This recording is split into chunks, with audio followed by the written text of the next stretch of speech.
Principles of communication are basically our rules, our guidelines, the things we know to be true about communication.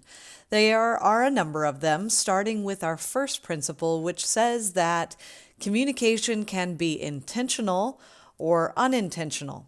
If you look at this image here, you can see a number of different ways that this one person is either standing, wearing different clothing, having different facial expressions, eye contact, and such. Each of these things, all of those components, can lead to interpretations of your behavior, whether you intend that interpretation to be done in a certain way or not. We can intentionally give out information. For example, the man in the center here wearing a suit is intentionally trying to relay information about his career path or his intentions for a career path. So those can be intentional. However, there are other forms of communication that are unintentional. For example, maybe he is not aware that his arms being held up high and outward shows some form of confidence. Whereas some others, for example, this person looking down with his mouth straight across and firm, could be submitting the information that he is lying. And that is not necessarily universal to everyone, but what the main point is that our communication is oftentimes more unintentional than intentional. We choose to send information, and at the same time, we inadvertently send information that could be interpreted in a number of ways based on the kind of person that receives the information. So, principle number one, we know to be true that communication can be both intentional and unintentional. Communication is also irreversible, which is principle number two.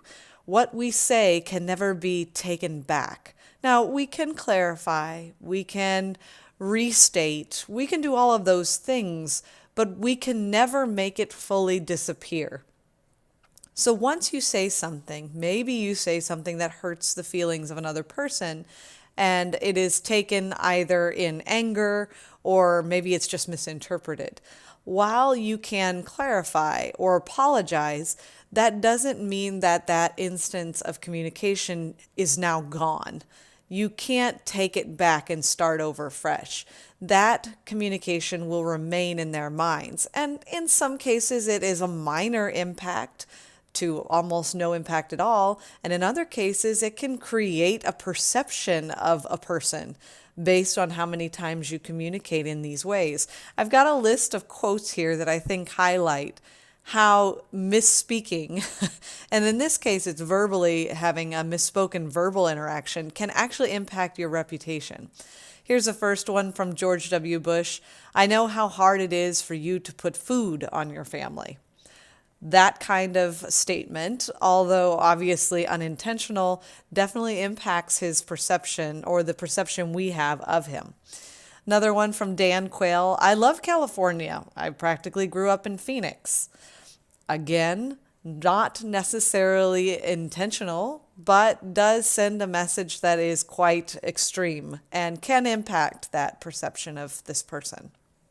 Here's another one from Brooke Shields during an interview to become a spokesperson for a federal anti-smoking campaign.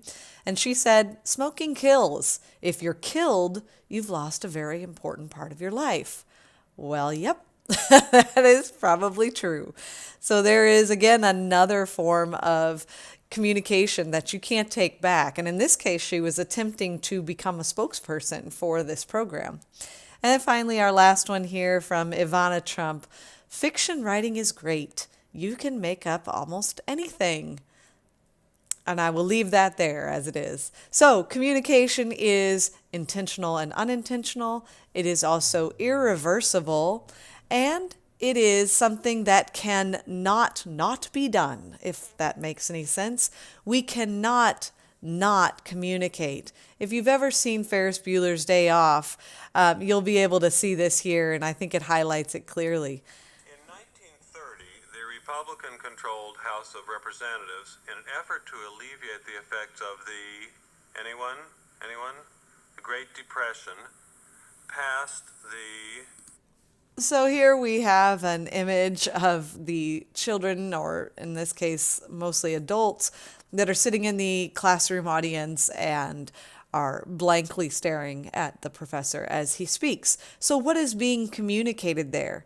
Yes, he is speaking information. He is trying to reveal stuff to his students and relay information through his lecture, but the students themselves are also communicating.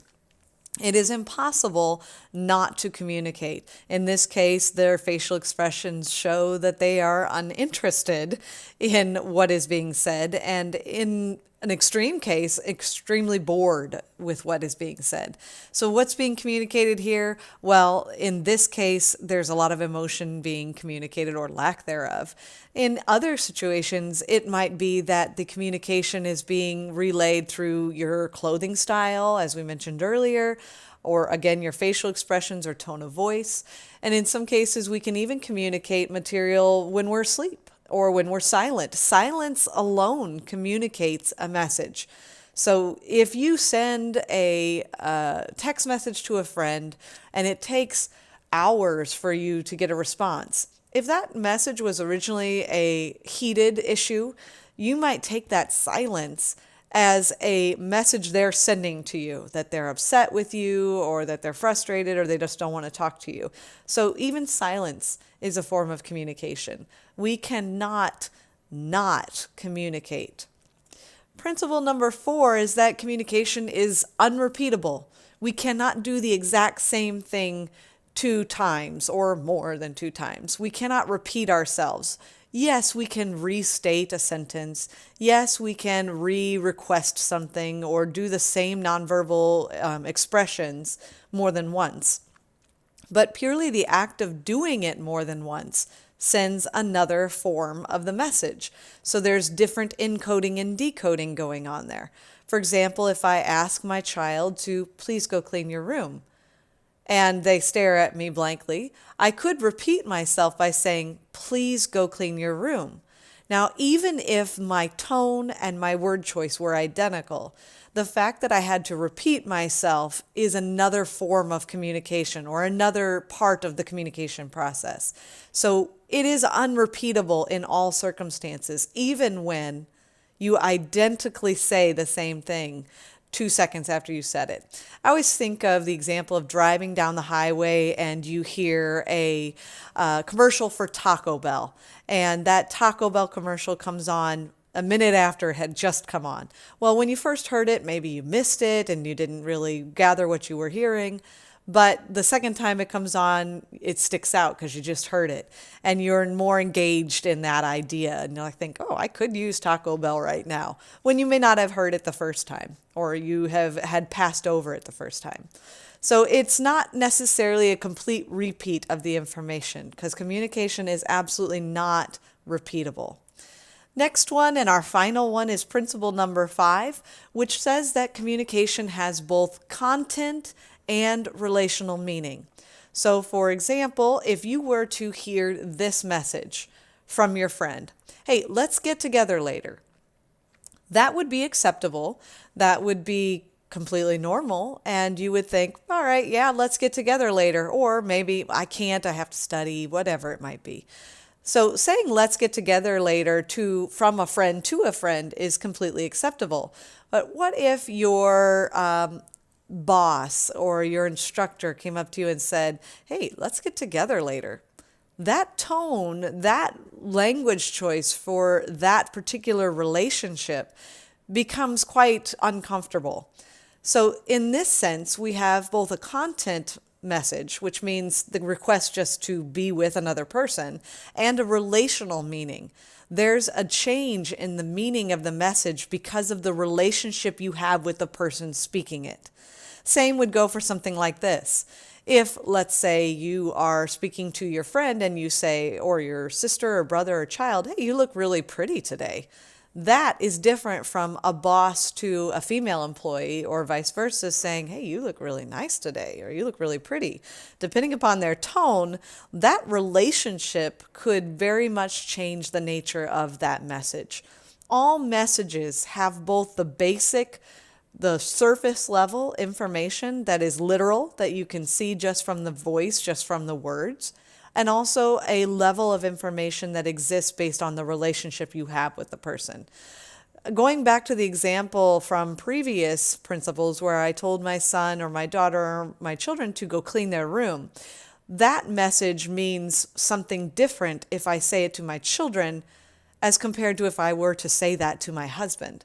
Both of those are quite different. Even though the words are the same, they are very different based on the relationship. So there you have it, 5 principles of communication, and each one of them are rules, guidelines, or things we know to be true about communication.